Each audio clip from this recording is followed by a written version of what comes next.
Hey, what's up guys? Flippin' Landlord Ninja here with Two Guys Take on Real Estate. Today I'm going to talk about figuring out what is your number for your wholesale deal and what we use to come up with that number. So as always, we appreciate if you like, subscribe, and share. So let's get right to it. Two Guys Take on Real Estate.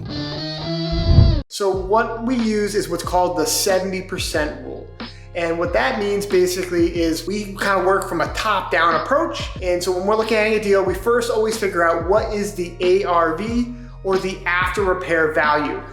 So part of that is you really need to go and know your market and run comps and really find something that's of similar style, similar age, similar square footage, bedroom count, and that have been fully renovated. You want to comp it with a very similar property that actually has been renovated. You don't want something that is just been lived in and just popped up the market. You want something really that once you're done fixing it up or your investor's done fixing it up, it's gonna be that real maximum value there. So once you figure that out, what you're then gonna do is multiply that by 70%, okay? So 0.7. So you multiply it by 0.7, then you're gonna subtract your rehab. And now it's really important that you've done a full scope of work and be overestimate because things do come up then you don't least expect it. So you really wanna make sure you're doing a thorough scope on that so that you get that really good number.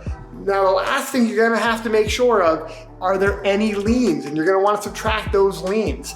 All right, so if there's mechanical liens or other mortgages that need to still be paid or taxes or water bills, you need to make sure those get taken out and are covered. So once you do that, so once again, it's ARV times 70%, subtract your rehab, subtract your liens. If you can put it under contract for that price, also you're subtracting also your little assignment fee, don't forget. That is a good number. And that is where you can make sure you're making the money as well as your investors making money. So this is what we use for our wholesale deals, for our flips, for our wholesales. This is a great strategy that you can use to really find what that number is so that you can make sure you have successful deal. So as always, we hope this was helpful. If you'd like to learn more about how to flip houses, check out this video right here and we'll see you on our next one. Thanks guys.